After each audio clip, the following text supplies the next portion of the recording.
Welcome to Fit Talk with Coach Luis. If you're serious about getting fit, then this is your show. This is a podcast where fitness enthusiasts share all the ups and downs, the challenges, and the victories on their fitness journey. Now, here's your host, Coach Luis. Hello, everyone, and welcome back to another edition of Fit Talk with Coach Luis.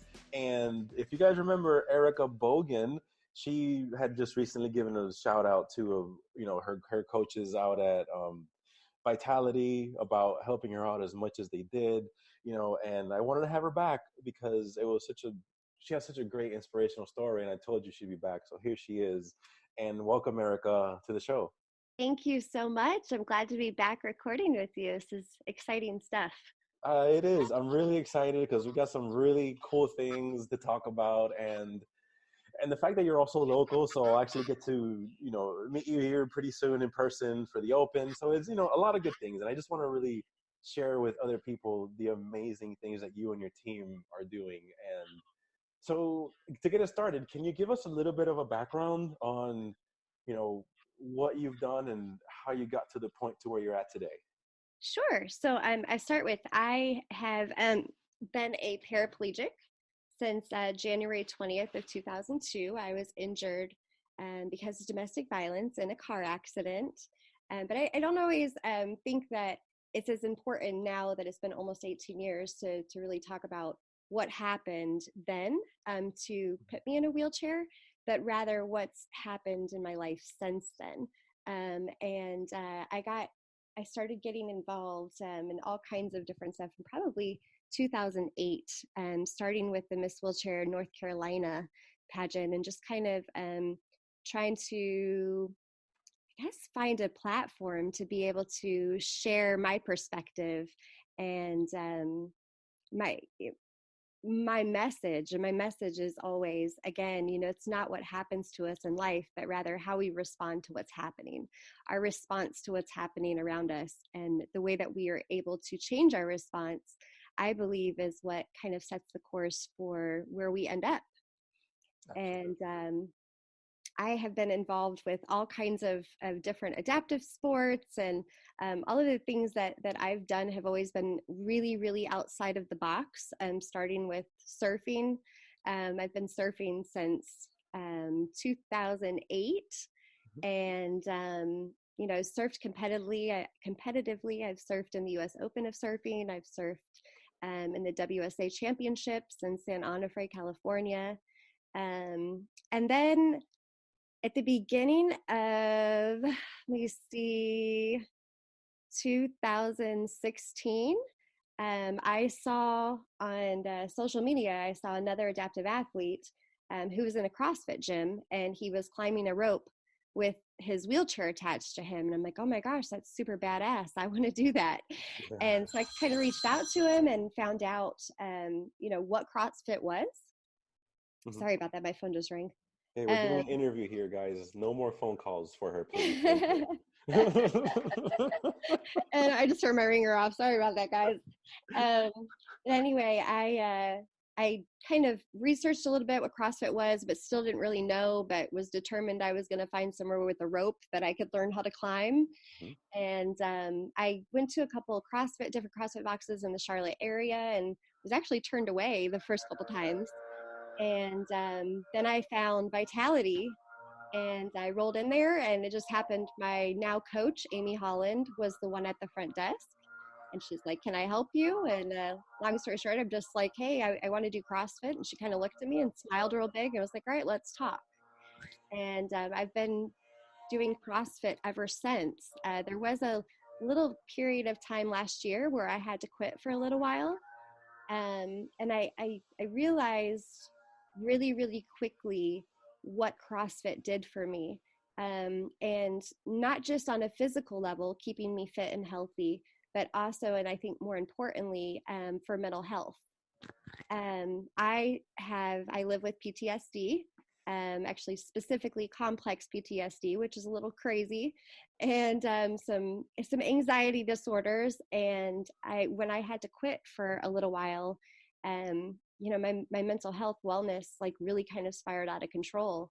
And I couldn't at first figure out what the denominator was, like what was it that was different in my life that had caused me to kind of spiral downward. And I went to the gym with one of my friends to another gym, and just to train for a day. And when we were done, we had like a 45-minute WOD. And when we were done, we came out and I started crying, and I'm like, oh my gosh, I feel amazing. And not, again, necessarily physically, but mentally. And so I kind of figured out, like, for me personally, doing CrossFit has literally saved my life so many times without me realizing it until it was taken away. They always say you don't know what you got till it's gone. Mm-hmm. And so that was my kind of aha moment. And it also became my why.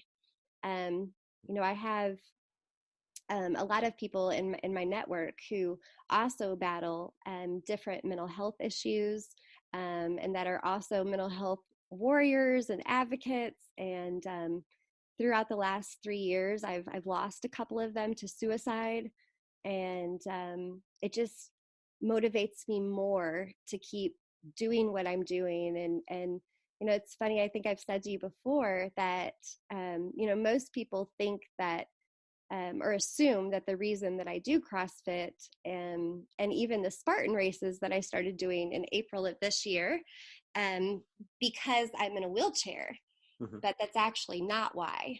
It's for mental health reasons. And so anytime I do any competition or race, I always make sure to talk about my whys, and my whys are my friends that I've lost to suicide and to their mental health, battles. And just knowing that I'm still here and that I'm a voice, and that I can also be a light to so many other people who may be dealing with the same struggles, but don't have the courage to say, hey, I'm dealing with this, because of the negative stigma that's attached to mental health. A lot of times people don't want to talk about it. And I think that it's super important now more than ever to open up that conversation and be transparent with each other, because you never know who's battling the same war that you're battling inside of their head. And a lot of times, just hearing from somebody else, hey, I deal with the same thing, and it's okay. It's okay to be human, and it's okay to have these struggles. And it's also okay to talk about it. Can be and it can make a world of difference. It can be the game changer for somebody who may be on the verge of taking their own life. Oh, for sure. And that's such a huge why to have. That's such a massive motivator, that's the reason why you're doing what you're doing, to let people know that it's okay, like you said, that they can see what you're doing, what you're dealing with, what you're going through, but you're out there talking about it and being that, in a sense, kind of like that person they can look up to help them also know that they're not by themselves. So, Absolutely. and Yeah. I know that's why you said you're part of the More Heart Than Scars not-for-profit. So Yes. tell me a little bit about that, like, so people don't know about it, Sure. that way they can hear more about that. So as I just mentioned, in April of this year, I stumbled onto Spartan races, and it was completely by accident, just like CrossFit was. One of my friends, who's also a paraplegic, had reached out to me and was like, hey, have you ever thought of doing a Spartan race? And I always just say, yeah, sure, let's do it. And I do that without thinking and without knowing what I'm signing up for. And so I literally had a week. This was the weekend before I was going to run my first Spartan, that she asked me to do it. And it was going to be with the team that also helps her, because I think I said she's a paraplegic as well. Mhm. And the team is called More Heart Than Scars. And it's actually a nonprofit 501c3 that was set up in 2013, I believe, after the Boston bombing. And it was set up to help those with physical, mental, or emotional scars, and just really to realize that they can live beyond those scars. And it's for people with, just like it says, more heart than scars in their loved ones, from trauma to disease to paralysis. It's, we all come together to transcend our visible and invisible scars. You know, I think it was Aristotle that said we are all more than the sum of our parts. And you know, so just really being able to be a part of this team has been life-changing in so many ways. You know, the first way is me doing the Spartan races. Without them, I wouldn't be able to complete these. Being a wheelchair user, you know, there's a lot of barriers and a lot of obstacles where I need somebody with legs to be able to help me get through it. And every single person on my team, just like the Spartan message, are there. We're all there helping each other get through not just the physical obstacles of the race, but also the mental ones that they bring on. And so everybody on my team has some sort of scar. I just happen to be the one whose scar is very visible, and that would be my wheelchair. Right. So I have now done since April, which was my very first Spartan. And I didn't start off small with a sprint because that wouldn't be my MO, right? I started off with an 8-mile super, and again, had no idea what I had signed up for. And right before finishing the last obstacle, which was like a 12-foot A-frame structure, I was like ugly crying the whole way up it and just exhausted mentally, emotionally, physically. And but when we jumped over that fire and got our medals and had accomplished it, it was like it relit my fire to keep fighting and to keep doing things that are outside of the box. And I saw how much it motivated other people, both on and off the course, just seeing me and my teammates complete a race. And it just became another integral part of my why. It's so true. It's amazing how these races, you know, people just that haven't ever done it may not understand what actually goes into it emotionally and mentally, and of course physically. But it's like we were talking before we started this, it's, you know, you never, even if you go by yourself, you're never alone. You will start the race. There is never going to be a time where you're going to end that race without at least someone along the way helping you out that you've never met. And it doesn't matter. You're all there for the same thing. You're all there for the same purpose of getting through it, pushing through the pain, pushing through the mental stress of it, and getting through it and getting done. And it's true. Once you get that finish line, oh my goodness, it was all worth it. Yeah. You know, through it, you're like, oh my gosh, I paid for this. What the heck? And then I voluntarily signed up to torture my body. But it's so similar though. Louise, it's so similar to what we do in CrossFit. You know, I have people all the time who aren't CrossFitters that are my friends that come to the gym just to watch me train, and they're like, you paid to do this? Like, this isn't fun, you know? And I'm like, yes, I do pay to do this. And no, it's not fun. It's brutal, but it fills my cup back up. Absolutely. And it reminds me, number one, I think most importantly, like, I'm glad I'm still here. I'm still alive. And that I can feel that pain and feel that sense of accomplishment that I feel after every single workout or every single race that we complete. Absolutely. You know? There's nothing like it. There isn't. And on top of that, the community of people, both the CrossFit community and the Spartan community. I mean, I have met some of my closest friends through both of those circuits, and my whole support team is between those two communities. You know, those are the people that when I don't want to get out of bed, I know and go to the gym or get out of bed and go do a race, like, I call them and they put their foot in my butt and are like, get up and do this, you know, and they're my biggest cheerleaders. And I think it's an amazing thing that we're able to motivate each other.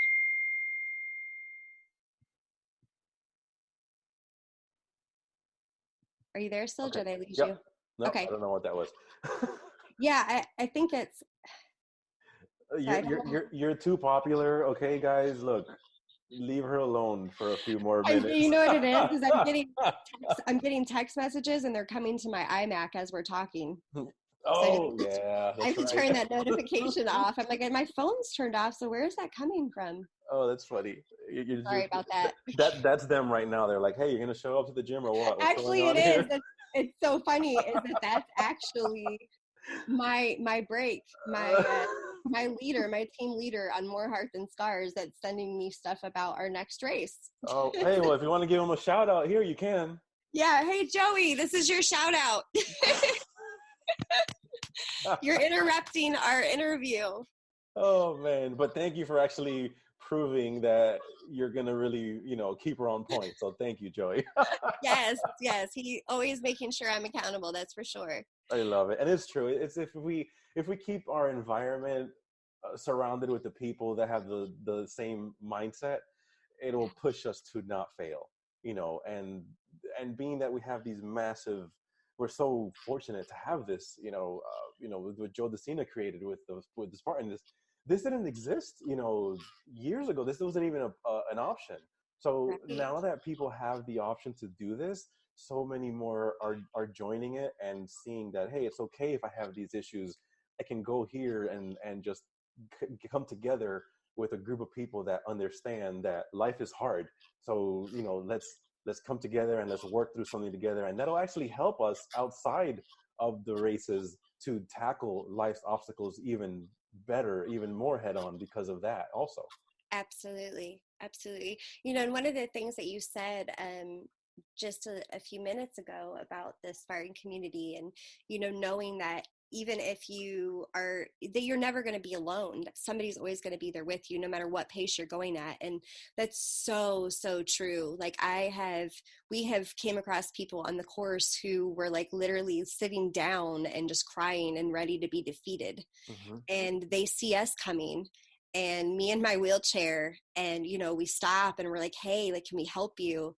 Mm-hmm. And they automatically are just like, I'm just done, I don't think I can make it. And they see me in my wheelchair and my team that's helping me, and we're like, come on, like, we'll help you, we're going to finish this together. And they get up and they end up finishing, and that's such a beautiful thing. And there's other instances where I'm struggling, or me and my teammates are struggling in an obstacle, and the next thing I know, there's a hand there, and it's a total stranger, and he's like, here, give me your hand, I've got you.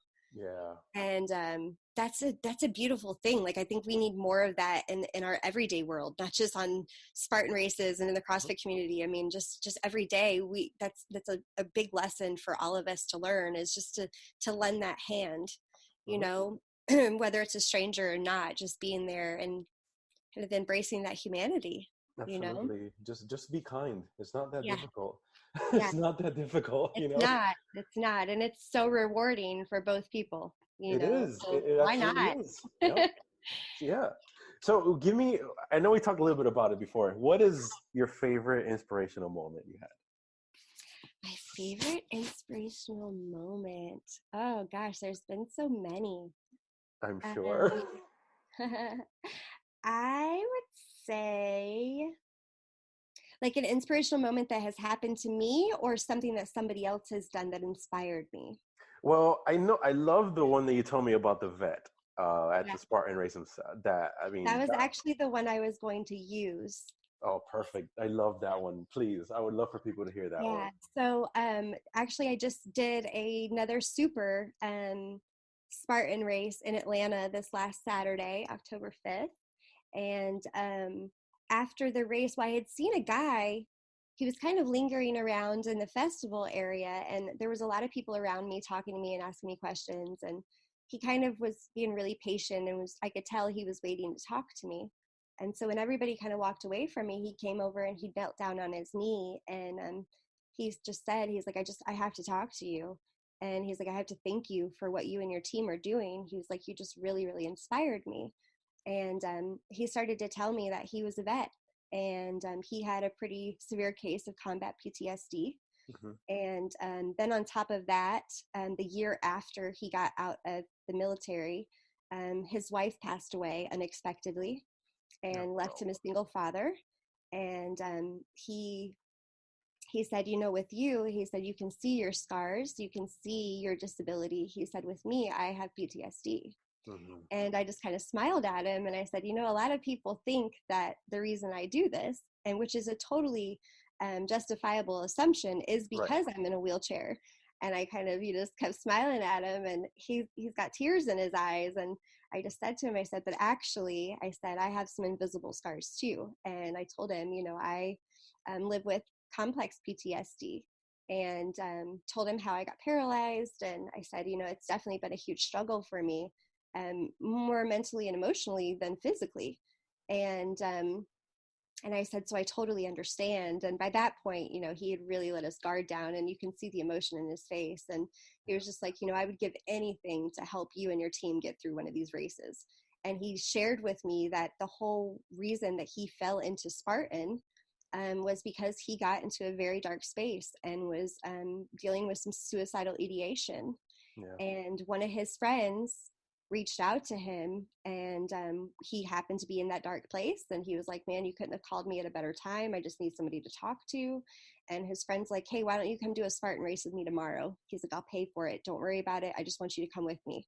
Mm-hmm. And the guy, his name is Mike, he was like, why would I want to do a Spartan race? And he was like, I don't think that's the answer to, I think I just need you to listen to me. And he was like, no, he was like, I'll listen to you, but you need to come do this race with me. And he said, Erika, he said, after I did my first Spartan, he's like, I was hooked, because it did the same thing for him that I was explaining to you. It filled his cup back up, mm-hmm. and it pushed him to his limits, and it pushed his body physically, emotionally, mentally. And he's like, now he's like, I'm addicted. And so he was asking, when's your next race? He's like, I'd love to do another one. And I'm like, well, you're in luck. We're doing the Beast. We're doing the Carolinas Beast, November 24th. Yep. And he's like, oh my gosh, get out of here. I'm already signed up for that race. Like, I was already planning on running it. He's like, can I run it with you guys?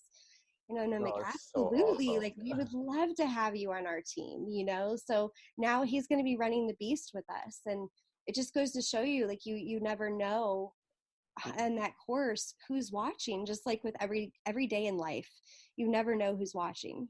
You never know who you're empowering by stepping outside of the box and doing things that you might not have thought you'd be able to do. Absolutely. And that's why I'm so happy about that not-for-profit More Heart Than Scars that you told me about, because they're there to help. That's all they're there for. And again, if now you were able to spread that word to that guy, you're able to help. You said Mike, right? Yeah, his name's Mike. You were able to help Mike in that sense too, because of what he saw. So you impacted him, and then again, we don't even know who saw that conversation going to even inspire them to do better, and so on. It's like a domino effect. So it's just spreading the love of wellness, and that is what it's all about. And now you got a new team member. So I mean, it's awesome. And a friend for life. Yes. I mean, he just hearing his story, and I'm an empath, and so I mean, listening to his story like got me emotional, and I'm just like, oh my word, I want this man in my life. Like, I want him as my friend, and I want to be able to help empower him, and I know that he'll continue to empower me, mm-hmm. just by being a part of my circle, and it's just a beautiful thing. And had it not been for being out on the course that day, that moment might not have ever happened. Exactly. And so again, that's my why. That's what keeps me doing these. It's what keeps me brutalizing my body. And everybody told me you were still recovering from the weekend, because that was a tough weekend. So yeah, it's funny, I was supposed to train this morning with Amy, and I texted her last night, and I'm like, Amy, I think it's probably a good idea for me to sit out tomorrow, because I can barely put my hair back in a ponytail right now. Like, my arms are just done. Oh, yeah. And she's like, no problem, see you on Thursday. So we're going to go light this week. And I did skip out, which I hate skipping training, but I know that I have to listen to my body at the same time, because exactly, it's all that I don't want Uncle Rhabdo or anything else crazy that could happen. So exactly. So being that this pushes you to do more and more and more, what is the next big thing for you? I'm so glad you asked that, because I'm like super excited to be talking about this. And I actually, this is the platform that's first putting this out there, because I have not officially announced it on social media. So I've been saving it, knowing that I was doing this interview with you. Well, I appreciate it. Very, very Yes, honored for that. absolutely. I appreciate what you do for our community. Like it's a beautiful thing. Thank So you. I am going to be September 13th through the 20th, and I'm already training pretty heavy, and this is part of the reason I'm doing so many Spartan races. I am training to climb Mount Kilimanjaro in September of 2020 with my team, with More Heart Than Scars. That Um, is amazing. which is so unbelievably exciting. It's going to take us about 7 days, but that's really just because of the altitude. Just doing it as slow as possible to allow ourselves to acclimate.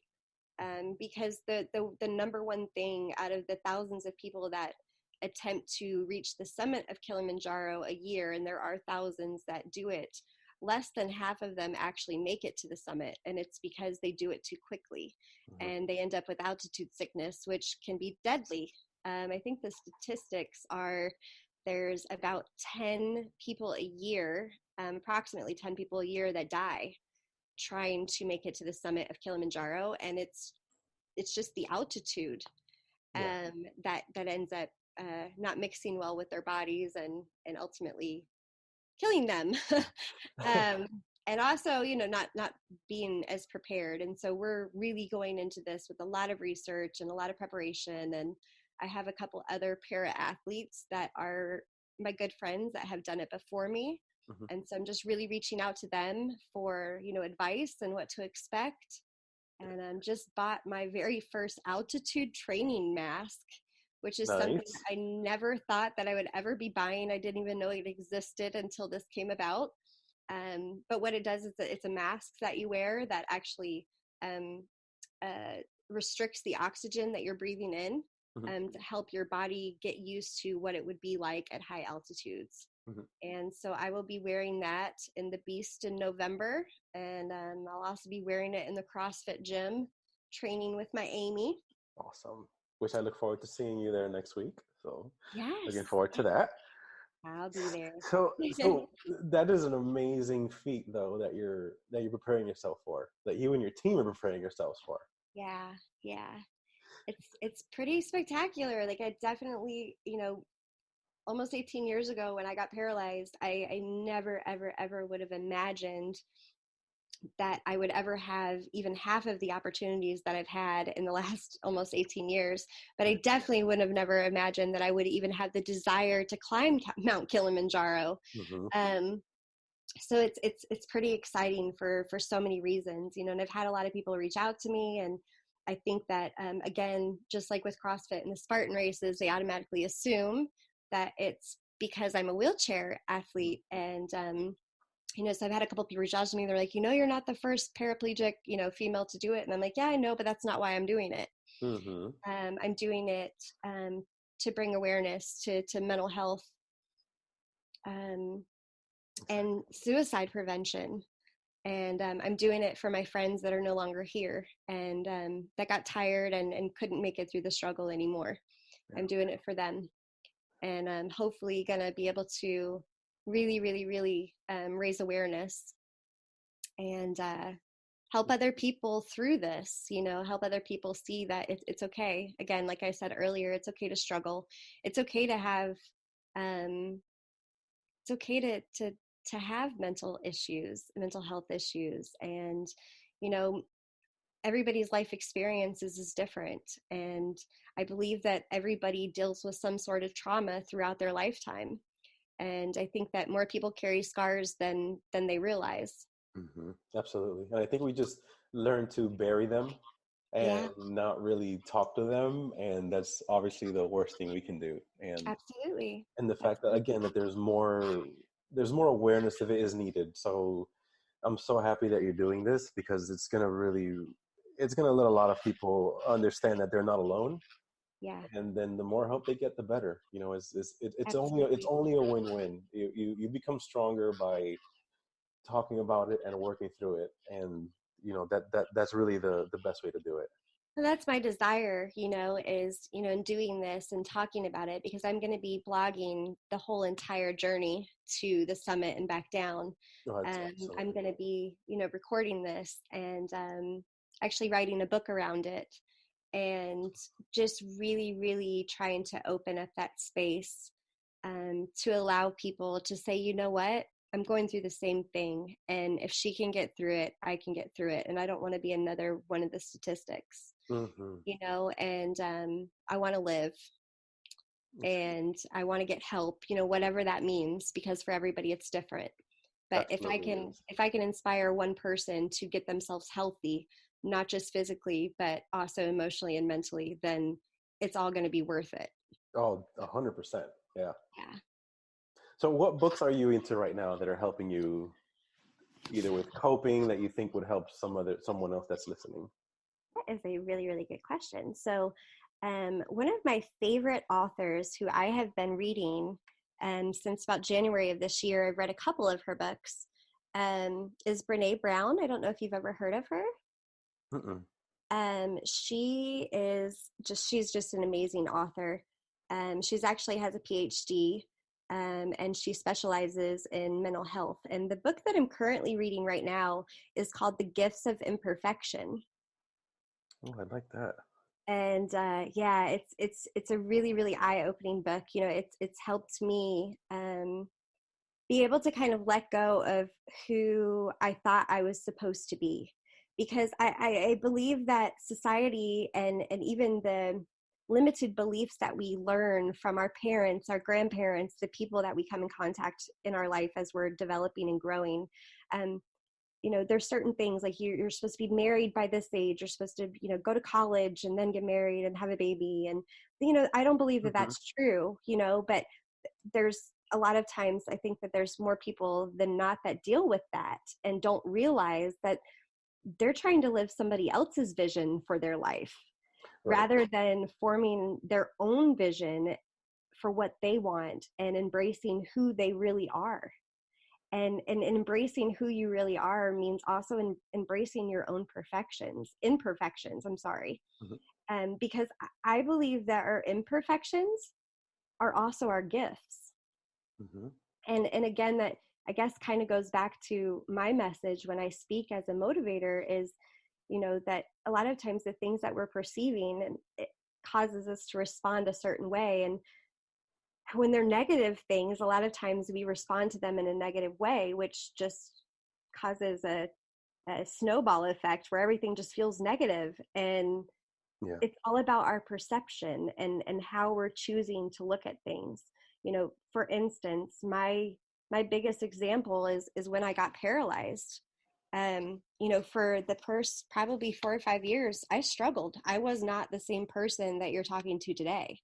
And, all I could look at and hold on to was what had already happened that I couldn't change. I couldn't let go and fully accept that this was going to be my life, that I was not going to walk, and that I was going to be a full-time wheelchair user. And I held on to my able-bodied life and kept reliving that and going back. And that did absolutely nothing but make me feel miserable, which also in turn made me miserable on the outside.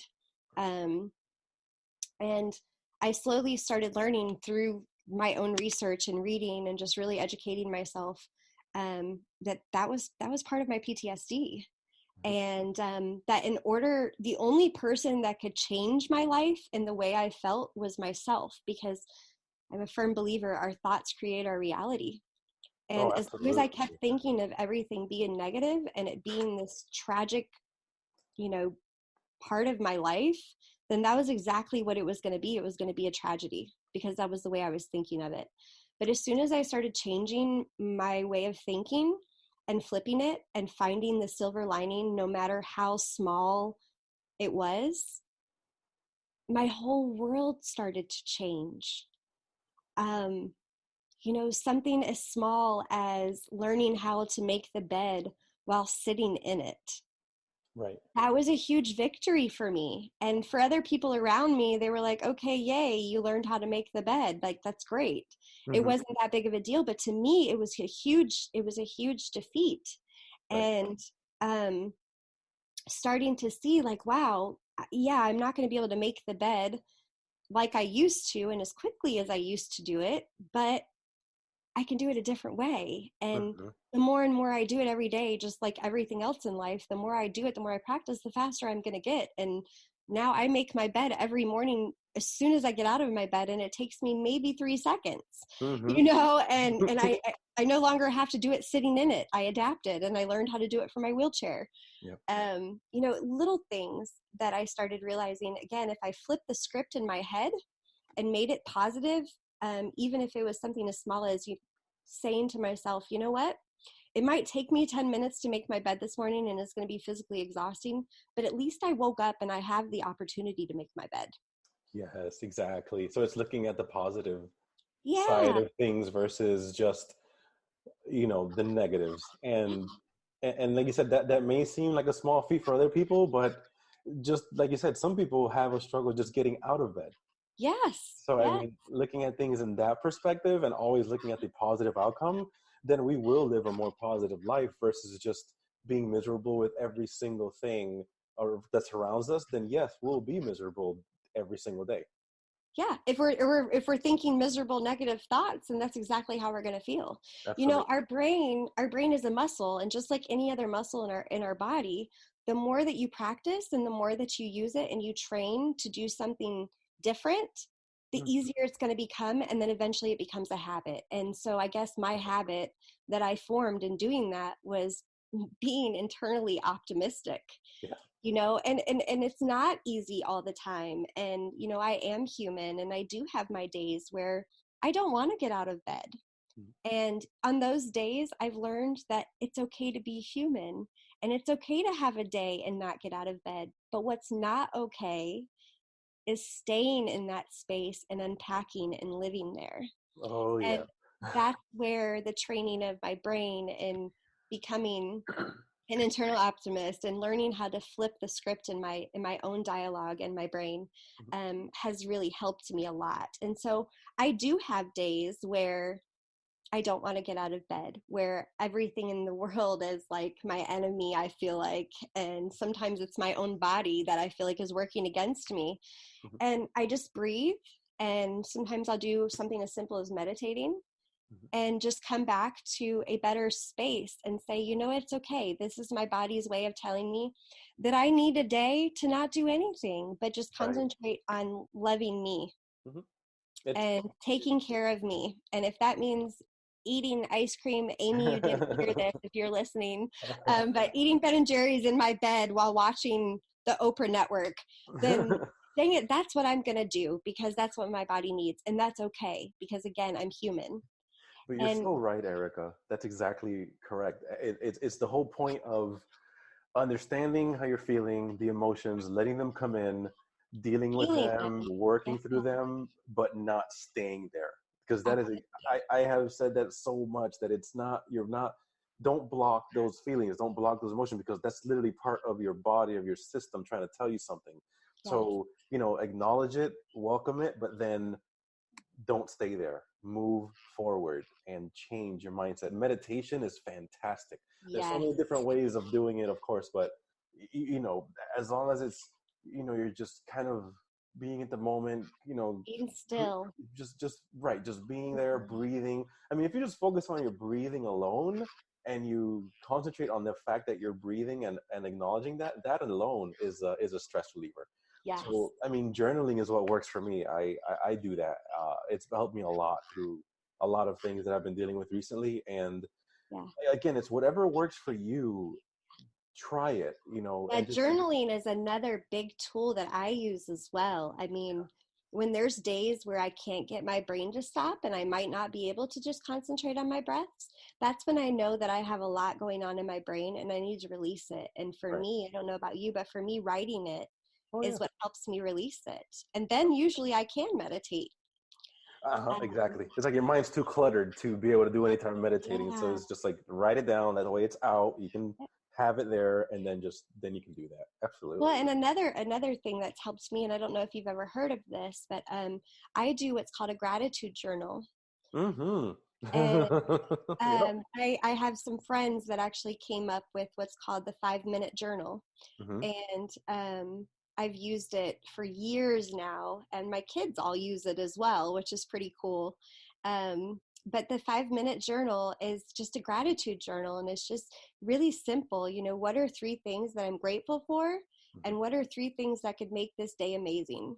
Yep. And you do that as soon as you wake up, and then you do it again before you go to bed. Okay, what were 3 things that made today great, and what were 3 things that I could have changed, and what are some goals for tomorrow?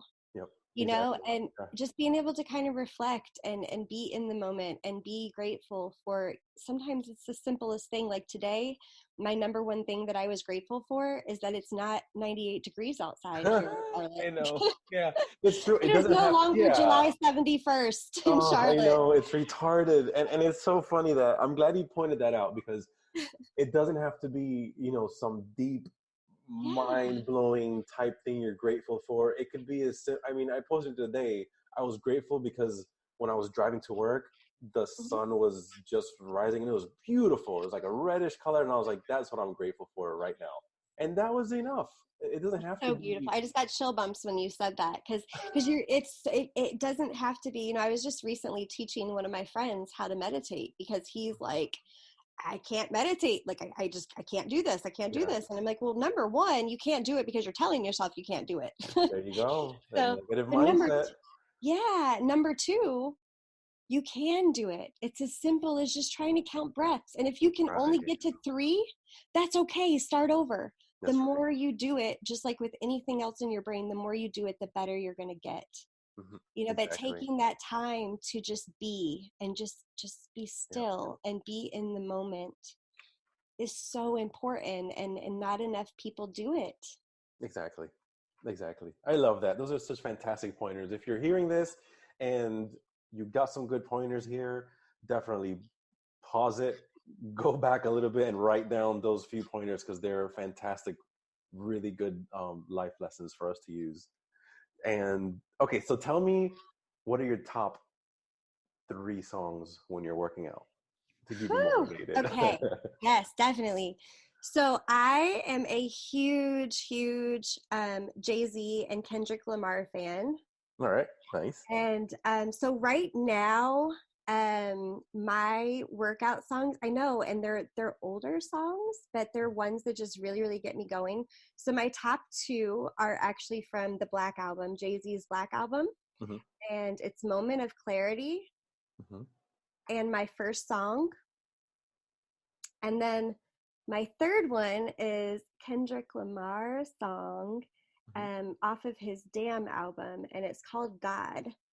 And it's, for me, it's more, so I'm a very, I love lyrics, and those songs just really resonate with me, and my life experiences.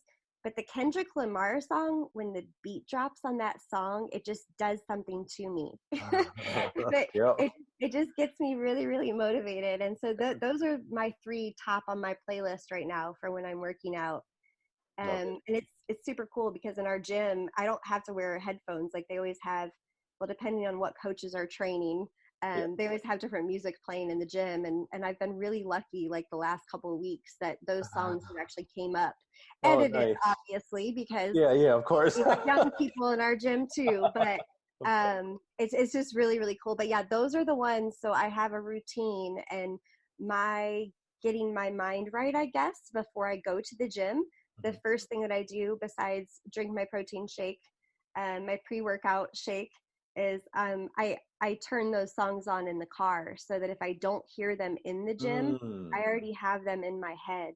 Right. And they just really motivate. It already gets you in the mood to lift some iron. Yeah, absolutely. Yeah, that's a good idea. I like those. I'll check those out. You know, maybe I'll drop those in my gym playlist. Yeah, I have to check them out. Yeah. So with Jay-Z, like I said, I have been like the biggest Jay-Z fan since 1996. And I have followed him and watched him grow and build this empire that he has, and come from absolutely nothing to something. And there's just a lot about his life that I can relate to in my own life. And so I think that's a lot of why I'm such a huge fan of his. Yeah, absolutely. It really has. All right, so here's my last question to you, and everyone tells me it's a bomb always. So what message would you want to send out to anyone that's listening right now? So my message that I want to send out to anybody that's listening right now is, if you are going through any kind of mental or emotional struggle, reach out to somebody. And if you don't have anybody to reach out to me.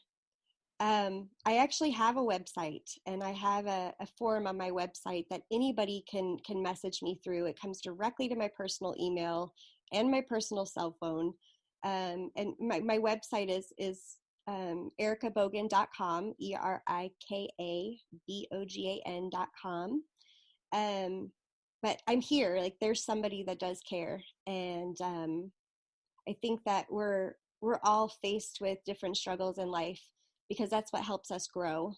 And just remember that you definitely grow through what you go through, and not to give up, because there's a purpose behind every single thing that happens to us in life, even if we don't understand it when it's happening. Absolutely. Don't give up. I love it. I love your motto that it's not what happens in life, but how we respond to it. That is such a true statement, because we cannot control what happens. We can't at all. There's so little we can control in this universe that it's not even funny. All we can control is how we react to those situations. Absolutely. And I think that we all get to a place in life, and some people never grow out of it, where they want to control everything that's happening in their life, or when something, catastrophic happens, they're like, it just totally makes them spiral and kind of give up. And, instead of looking at it and going, okay, I can't find a reason why this happened, rather than thinking of it that way, just going, okay, you know what, this happened, and now I'm going to work through this. Right. And, but just never stop, never give up, never stop going. Exactly. That's excellent. I love it. Oh, give me your IG handle for anyone that wants to see your journey and the amazing things you're doing. I mean, you have the Atlanta Super you did up there already posted, and more stuff to come, of course. But can you share that with everybody? Yes. So my IG handle is Erika Bogan. My name, ErikaBogan. Excellent. Thank you so much. And again, guys, check out also More Heart Than Scars. It's a fantastic non-for-profit. And they're actually on Instagram as well. Yes. It's More Hearts Than Scars official, right? Correct. Yeah. See?